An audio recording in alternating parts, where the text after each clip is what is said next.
performance by Elena Martin and José MELITÓN. Thank you so much.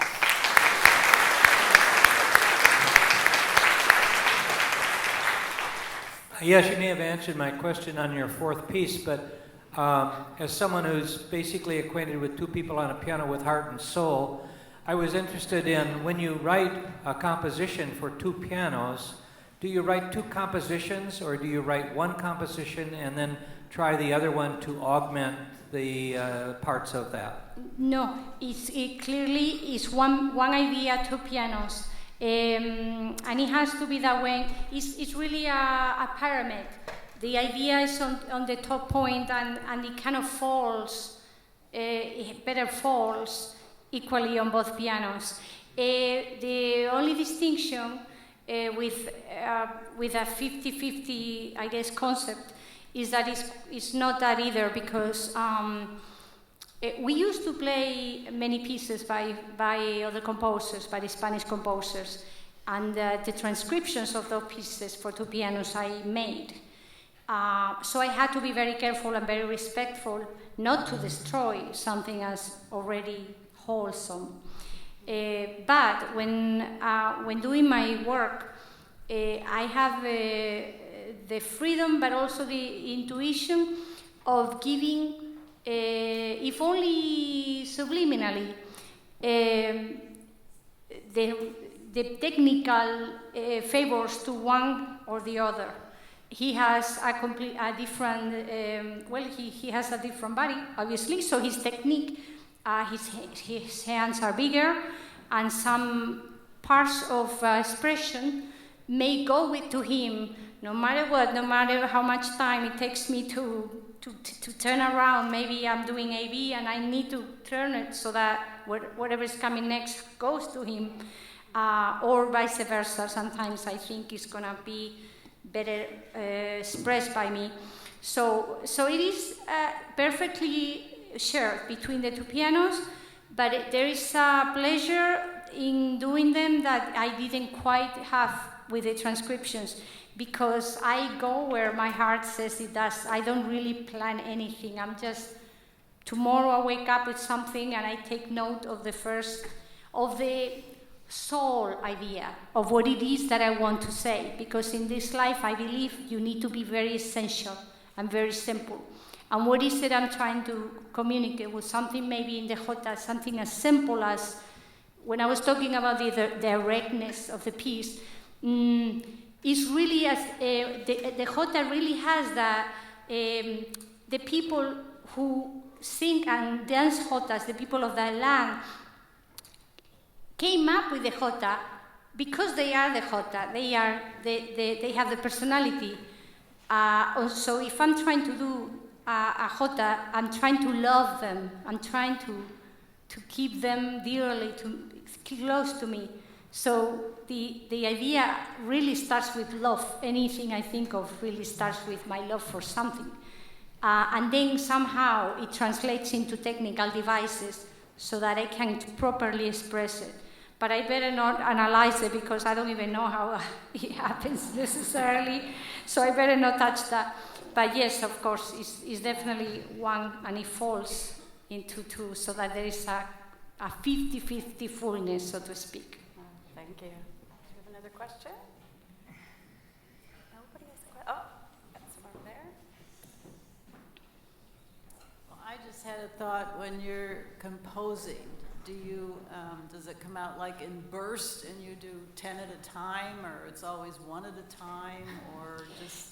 It depends on how much time I have. If I have, for instance, in the summers when we go to the Mediterranean, essentially we are on top and people are down. So I see children play and get hurt and cry, and people greeting each other and giving each other tomatoes. And I don't necessarily like being downstairs talking to the people, but I like watching them, and it makes me very happy. And if I have 2 months of that, I can do one piece, work on something, and then in the evening think of another. And even if I'm walking, not running, but walking as a duri, I may take something, or I may go home and write it, and then develop it sometimes. I may have 4 pieces at a time. So yes, I try to write when I can.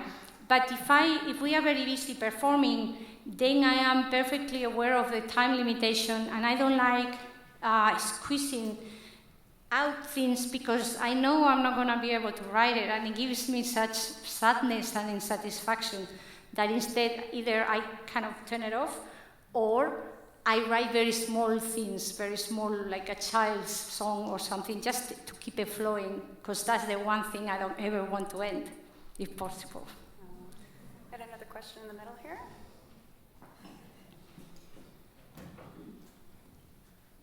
What does your practice routine look like, particularly when you're on the road? You can't just pull a piano out of your trunk of your car. Well, we are very, very insanely busy. Well, practice is what we do when we prepare for concerts. Well, not even that. It's more like rehearse, because what we do is when I start a piece, sometimes if we don't have time, I'll start them and kind of keep them on a file, and then they keep on being incorporated into our rehearsals. And because when I first, I may be able to finish a piece without his help, in that the concept is there. Maybe if it's gonna last 5 minutes, the 5 minutes are there. However, it's interesting when he finally joins me, and then I can really see what's missing, because I have him available to play that part for me. And so if we have more time, we'll do 2-3 hours. We cannot do more, because then we also teach. We also are our own agents for our concerts. We need to, buy planes, things, prepare things.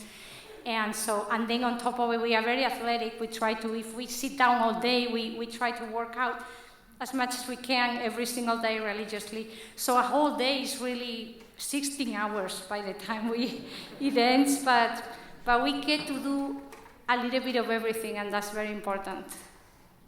But my dream life, to tell you the truth, is being in the Mediterranean with my flip-flops, looking at birds and composing and just, He's a wonderful cook. He's a wonderful chef. He'll make paellas, gazpacho, tortilla de patatas, anything better than his grandmother, than my grandmother. It's true. So I just learned from my mom and from my grandmother when I was like 7-year-old, and I used to chop everything for them. Like, I need a garlic for paella. Coming up, garlic for paella. I need a green pepper. So I learned every single dish. They are really good cook, and they are very traditional Spanish cook. So I learned everything from them. So when I moved, I used to cook for my roommates, for everybody, and now I have like a restaurant at home. We invite people to my restaurant. I cook for them paella, gazpacho. I guess you know what it is. And then on top of it, we play for them. So it's a nice evening. Yes. So our idyllic life is when we are back in Oaxaca, and I can compose and we can just do things in the morning, and then he just goes to the market just to think about the meal. Nothing beats that. So the perfect day for us is having a very nice meal with friends, practicing, like, as he said, like 2-3 hours, and if possible, playing for friends, and just having some wine. While it's just that's the thing we would love to do. And then in the evenings, we go to the main villages, because we are in a village, but right outside by the sea, and it's like 9:45, and there is this African light, because it's 1 hour north of Morocco. You take a ferry and you are in Morocco, and the light is blinding in the summer, and the day is absolutely endless. And people observe the importance of sun and the importance of shadow, because you have to. Oaxaca is a magnificently built. There are streets, its streets wind to never get sun. Imagine the wiseness of these Greeks trying to figure out a way to survive in the worst of conditions with no fear for sun, because if you are under the sun, your life is going to suffer at some point. So I'm sure the locals centuries ago had enough sun just by moving around. But that is quite remarkable, isn't it? That the streets are designed so that you don't.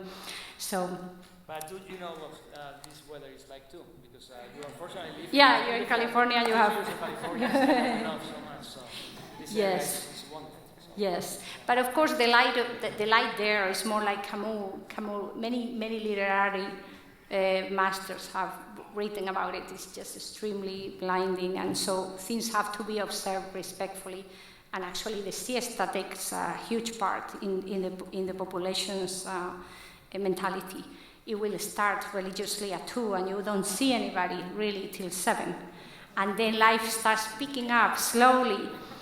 And then when we finish our day of lovely work and pleasure, we go to the village, and there they are, the band, full of children. The band is exquisitely out of tune, just the way it needs to be. Well, because they communicate with their heart, and they have a teacher who gives them the main message in music, which is communicating. Art is nothing if you don't give your soul to another person. And technique really has to be as efficient as possible, and needs to be always emphasized and taught exquisitely. But technique is nothing but what your body needs to do when you tell it to, when your heart is poured completely. And so I love these bands, because they may be out of tune, but they truly are conveying the essence of a paso doble. So it's very, very, very, very beautiful.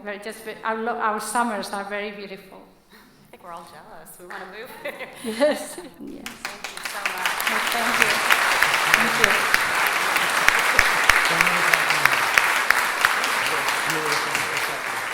I just want to thank you both again. You said at the beginning that you really just are wanting to create beauty, and it's something the world needs. And I don't know about everyone else, but I feel like I was sort of transported to beauty for a couple hours. Thank you. So Thank you.